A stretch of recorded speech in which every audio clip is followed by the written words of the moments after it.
The wind howled like a wounded beast across the endless plains. Dust and cold sand whipped into the faces of 3 starving humans crawling through the grey dawn, their ribs sharp beneath thin skin, their eyes hollow but burning with a stubborn will to live.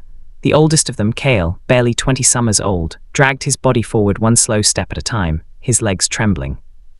Behind him followed Lyra, a young woman clutching her little brother Taru, only 6 years old, too weak to walk on his own. The 3 were all that remained of their small tribe. The rest had been taken by hunger, cold, and beasts. It was a time before memory, when fire was still a fragile secret, and food was more precious than breath. 1,000,000 years ago, survival wasn't about power. It was about endurance, heart, and hope. Kale's stomach had long stopped growling. It was now just an empty ache that blurred his thoughts. His mind kept flashing back to the last time he'd eaten 3 sunsets ago, when he'd found the half-chewed bones of a dead gazelle left behind by hyenas. He gnawed them clean, ignoring the taste of rot, just to feel something between his teeth. The world around them was cruel and vast. Great herds of mammoths wandered far to the north where the ground was still frozen. Saber-toothed cats stalked the valleys, and the skies were black with vultures waiting for the living to fall. The plains were drying. Rivers that once ran wild were now cracked veins of dust. Food was no longer a daily task, it was a war.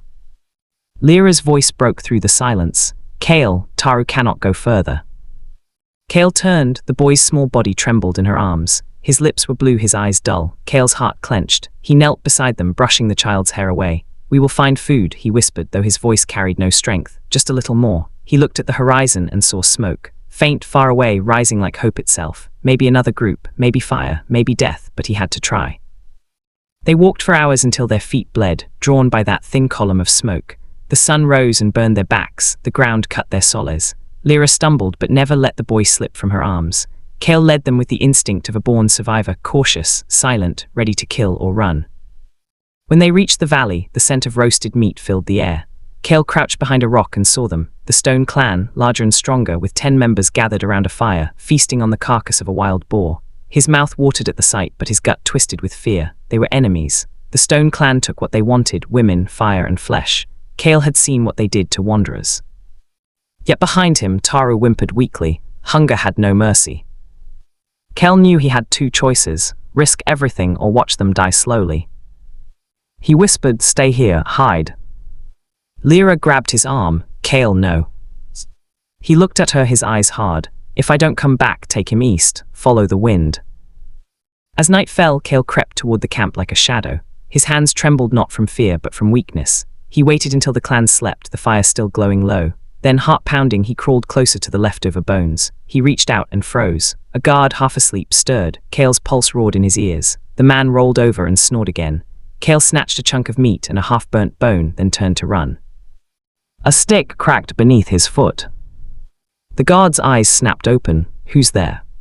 Kale bolted, shouts erupted. Stones flew. A spear sliced past his arm. He dove into the dark, clutching the food to his chest. Behind him, the stone clan roared with fury, but Kale didn't stop until his lungs burned and his legs gave out. When he reached Lyra, he fell to his knees, laughing through gasps. "Eat," he said, handing her the meat. She stared at him, at the blood on his arm, at his trembling hands, and tears filled her eyes. They ate that night under the cold stars, the taste of burnt flesh like heaven. For the first time in days, Taru smiled weakly. But survival was never a single victory. It was a chain of endless battles. The next morning brought a new threat. A pack of dire wolves caught their scent. Kale spotted their glowing eyes at dawn, following in silence. He knew running would be useless. "We climb," he said. Ahead stood a cluster of rocks. They scrambled up, Lyra pushing Taru ahead. Kale turned and faced the pack. The wolves circled below, growling, their fur bristling. One leaped, Kale struck with a jagged stone. The creature howled, fell, then came again. Kale screamed back, raw and primal, the sound of defiance echoing across the valley. It wasn't courage, it was love wearing the mask of madness. Hours later, the wolves gave up, melting into the trees. Kale collapsed, blood on his hands, exhaustion in his bones. Lyra crawled beside him, shaking. "You could have died." He smiled weakly. "Then we die fighting, not starving." Days turned to weeks. The 3 moved through the wild like ghosts, drinking from muddy ponds, stealing eggs from nests, chasing rats, eating roots and berries they weren't sure were safe. Each day tested them differently: hunger, cold, storms, predators. Yet something grew between them, not just survival, but faith. Kale taught Taru how to sharpen stones. Lyra learned to spark small fires using flint and dry moss. Together they became more than wanderers, they became a family of survivors. Then came the hardest trial. A drought hit, the rivers dried completely, even the air smelled of death. Animals migrated away and the plants withered. Taru grew weaker again. Lyra's lips cracked from thirst. Kale's heart broke watching them fade. He had nothing left to give until he saw the vultures circling in the west. Where there are vultures, there is death, and where there is death, there is food. He followed the birds and found a dying mammoth, its massive body lying in the dust, breath shallow, eyes fadding. Kale approached slowly. He could end its pain and feed his family. But as he raised his spear, the creature turned its head and met his eyes. There was something ancient there, sorrow, strength, and the same hunger to live. Kale froze. For a long moment they stared at each other, two beings fighting the same enemy, extinction. His arm trembled. He lowered the spear. Instead, he used his stone knife to cut from the creature's wounds, taking only what it no longer needed. He whispered, "Thank you." That meat lasted them for days, enough to see the rains return. When the storms finally broke, the dry earth drank deeply. Rivers came back to life, the plains turned green again, and herds returned to graze. Kale, Lyra, and Taru stood on a hill watching lightning split the sky, rain washing over their faces.